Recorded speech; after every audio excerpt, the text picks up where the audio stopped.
अस्सलाम वालेकुम dear students, friends and subscribers. Dear students, आज की इस नई वीडियो के साथ मैं हूं Mohammad Nawaz Waraich, political scientist. Dear students, आज हमारा टॉपिक है constitution of USA, most important MCQs. आइए इस वीडियो का आगाज़ करते हैं। आप देख रखे हैं हमारा YouTube channel political science with Nawaz Waraich, और आज की इस वीडियो के अंदर जो है हमने अमेरिकन पॉलिटिकल सिस्टम से जो है या अमेरिकन हिस्ट्री से जो है चंद इंतहाई इंपॉर्टेंट एमसीक्यूज़ का इंतखाब किया है, जो कि वक्तन फ़क्तन CSS के या बाकी जो अहम इंपॉर्टेंस एग्ज़ाम होते हैं उनका जो है हिस्सा बनते रखे हैं। तो आइए इस वीडियो का आगाज़ करते हैं। The American constitution consist of A preamble and, इसमें 3 ऑप्शन दिए गए हैं। आपने बताना ये है कि जो अमेरिकन कॉन्स्टिट्यूशन है वो consist of A preamble and, तो अमेरिकन कॉन्स्टिट्यूशन एक प्रीएम्बल और कितने आर्टिकल्स पर मुश्तमिल है।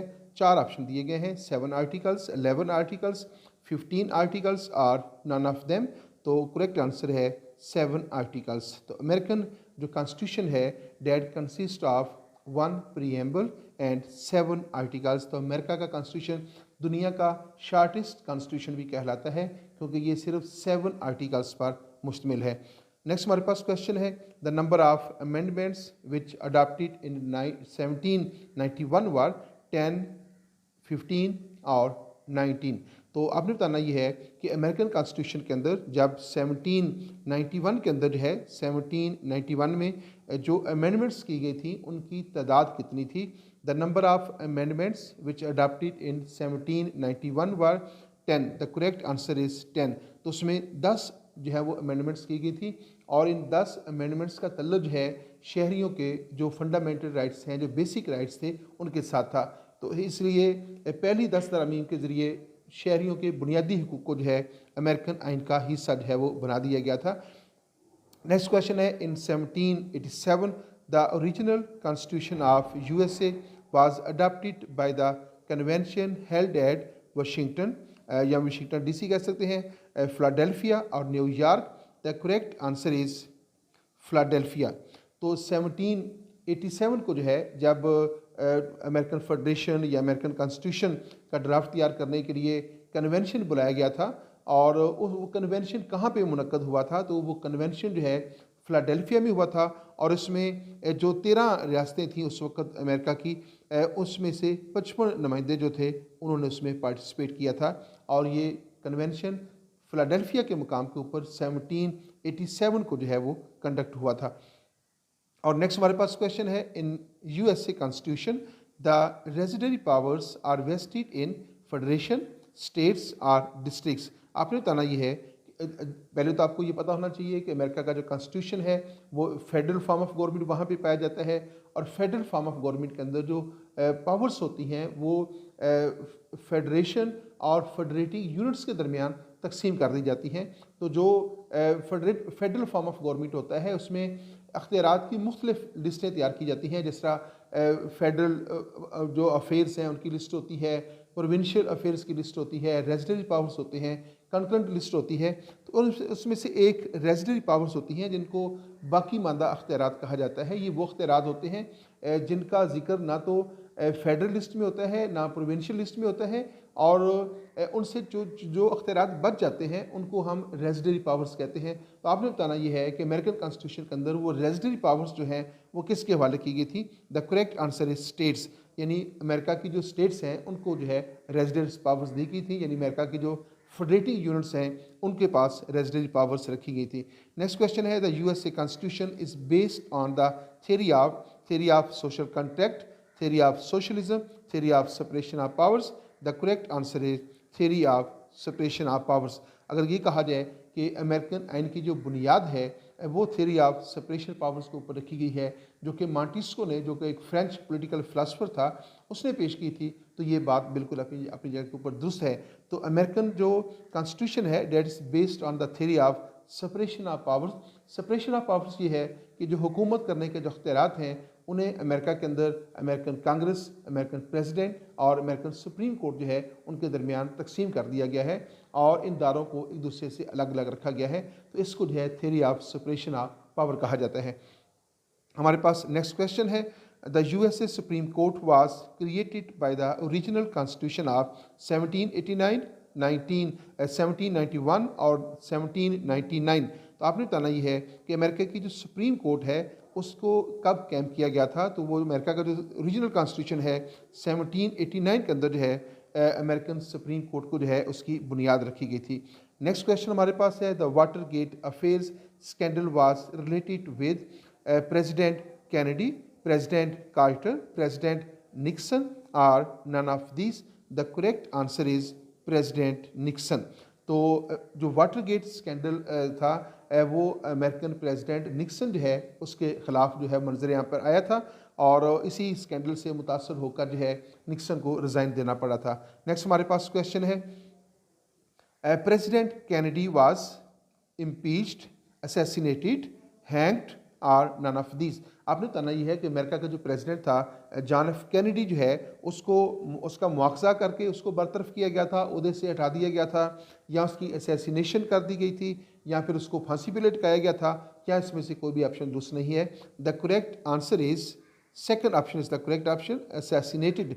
The American president John F Kennedy was assassinated. तो जॉन एफ कैनेडी जो है उसकी असैसिनेशन हुई थी, यानी उसका मर्डर जो है वो कर दिया गया था जब वो सदारत के उहदे के ऊपर फाइज था।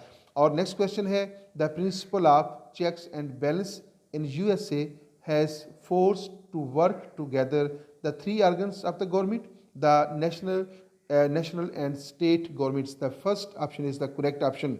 तो अमेरिकन जो कॉन्स्टिट्यूशन है उसके आइन, अमेरिकन कॉन्स्टिट्यूशन की दो बुनियादी चीज़ें हैं। अमेरिकन कॉन्स्टिट्यूशन की बुनियाद दो चीज़ों के ऊपर रखी गई है, एक है theory of separation of powers और दूसरी है theory of checks and balance. Theory of separation of powers के ज़रिए हुकूमत करने के जो अख्तियारात हैं उसको अमेरिकन कांग्रेस, अमेरिकन प्रेसिडेंट और अमेरिकन सुप्रीम कोर्ट के दरमियान तकसीम कर दिया गया है। और theory of checks and balance के ज़रिए इन्हीं हुकूमत के इन तीनों आर्गन्स को जो है एक दूसरे का निगरान मुकर्रर किया गया है, यानी ये चेक्स एंड बैलेंस के ज़रिए जो है ये तीनों दायरे एक दूसरे की निगरानी के फ़रज़ भी सर अंजाम देते हैं। और नेक्स्ट हमारे पास क्वेश्चन है, the author of the American Declaration of Independence was George Washington, Jefferson, Edison और Thomas Paine. The correct answer is Jefferson. तो अमेरिकन जो कॉन्स्टिट्यूशन है उसका जो डिक्लेरेशन है वो जेफरसन ने जो है तैयार किया था। The correct answer is Jefferson. The next question is, the 26th amendment of 1971 in the USA Constitution lowered the voting age limit to 18, 20 or 22. The correct answer is 18.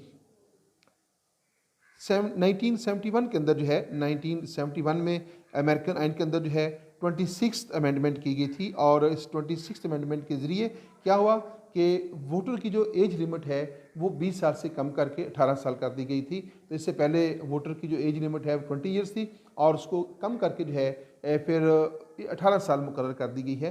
तो इस तरह इस वक्त जो है अमेरिका के वो तमाम शहरी जो है विदाउट एनी डिस्क्रिमिनेशन वो जो 18 साल की उम्र को पहुँच जाते हैं वो ऐवान नुमाइंदगान के उम्मीदवारों को वोट कास्ट करने का हक रखते हैं।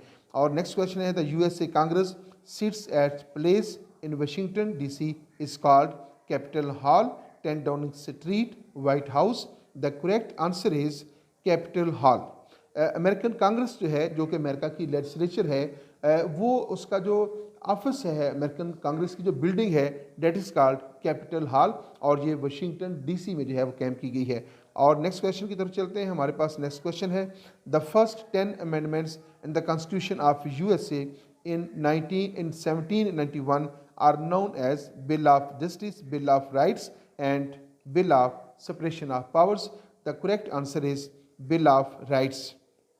अमेरिकन आइन जो है 1789 को जो है ये अमेरिकन आइन जो है वो तश्कील पाया था और जब ये आइन तश्कील दिया गया तो उस वक्त जो बेसिक राइट्स थे, बेसिक ह्यूमन राइट्स थे या फंडामेंटल राइट्स थे उनको आइन का हिस्सा नहीं बनाया गया था।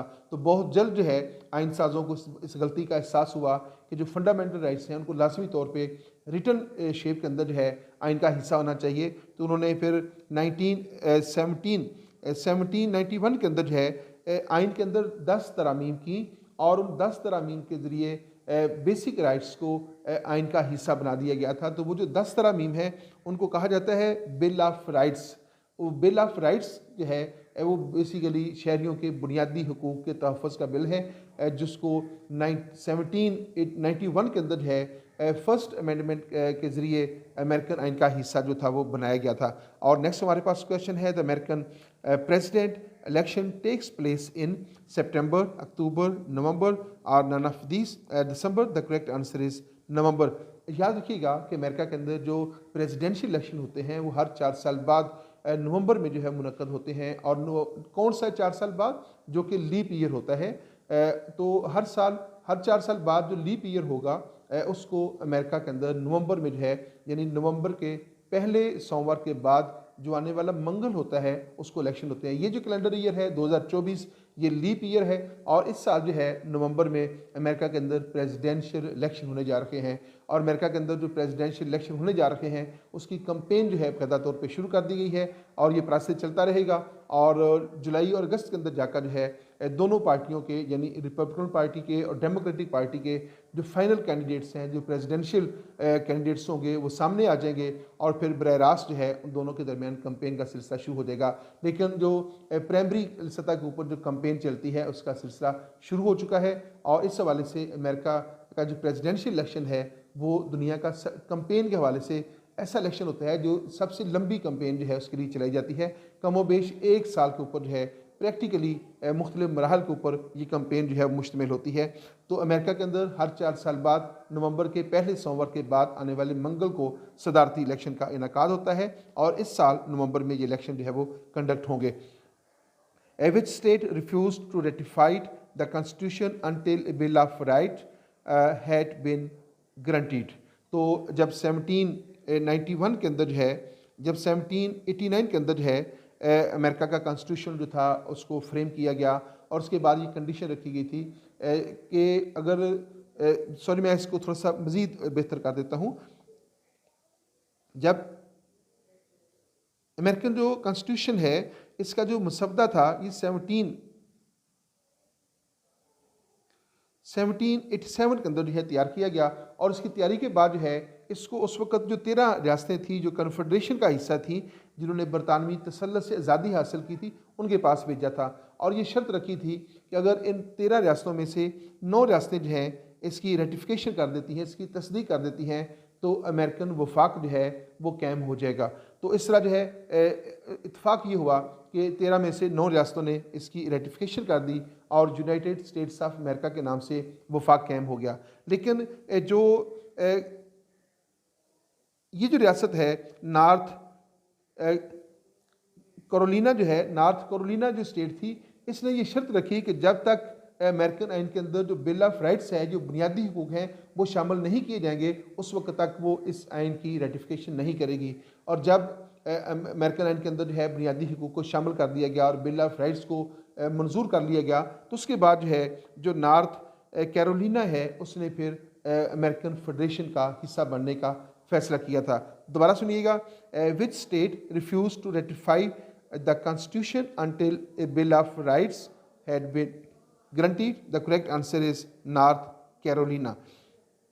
The next question is the number of amendments affected in the USA Constitution are 22, 23, 26, 27. The correct answer is 27. American आइन के अंदर अब तक 27 अमेंडमेंट्स जो हैं हो चुकी हैं। आप इस बात से अंदाज़ा लगाएं कि अमेरिकन आइन जो 1789 से जो है उसको इम्प्लीमेंट किया गया है और अब तक उसमें सिर्फ 27 अमेंडमेंट्स जो हैं वो की गई हैं। तो इससे अंदाज़ा होता है कि अमेरिकन आइन के अंदर जो है अमेंडमेंट करना कितना मुश्किल काम है और यही वजह है कि उसमें इतना तवील अरसा गुजरने के बाद भी बहुत कम तरामीम जो है वो सामने आई हैं। नेक्स्ट क्वेश्चन है 5 प्रिंसिपल्स ऑफ यूएसए कॉन्स्टिट्यूशन। जो यूएसए कॉन्स्टिट्यूशन है उसके जो बेसिक 5 प्रिंसिपल्स हैं वो कौन से हैं? Theory of checks and balance American आइन का बहुत इंपॉर्टेंट हिस्सा है, बहुत इंपॉर्टेंट फीचर है चेक्स एंड बैलेंस। और दूसरा है फेडरलिज्म, यानी वहाँ पे फेडरल फॉर्म ऑफ गवर्नमेंट पाया जाता है। लिमिटेड गवर्नमेंट है, जो सुप्रीमेसी है वो जो है वो आइन जो है वो सुप्रीम वहाँ पे है और जो सॉवरेनिटी है that belongs to the people. इस तरह जो है लिमिटेड गवर्नमेंट है, यानी हुकूमत को लामहदूद अख्तियारात नहीं है, हुकूमत आइन के मुताबिक फ़रज़ सर अंजाम देने की पाबंद है। और पॉपुलर सॉवरेनिटी है, यानी सॉवरेनिटी है that belongs to the people of the USA. और रिपब्लिकन स्टेट है, अमेरिका में जो हेड ऑफ द स्टेट होता है और जो हेड ऑफ द गवर्नमेंट है या बाकी इदारे हैं सब इलेक्टेड इदारे होते हैं। कोई वहाँ पे जो है वो मरूसी बुनियादों के ऊपर जो है कोई ओहदा किसी शख्स को नहीं दिया जाता। और फिर है सेपरेशन ऑफ पावर्स, ये वो थ्योरी है जिसके ऊपर अमेरिकन आइन की बुनियाद रखी गई है। अमेरिकन आइन की जो बड़ी नुमाया 5 खसूसियात हैं वो हैं checks and balance, federalism, limited government, popular sovereignty, republican state and separation of powers. Dear student, यहाँ पे इस वीडियो का अख्ताम होता है। एक मुख्तसर दुरानी की वीडियो थी। Thanks for watching my YouTube channel. इस वीडियो के ऊपर जो है अपने कमेंट्स लाजमी तौर पे शेयर कीजिएगा और इस तरह की मज़ीद वीडियो देखने के लिए हमारे साथ रहिएगा। अल्लाह हाफिज़।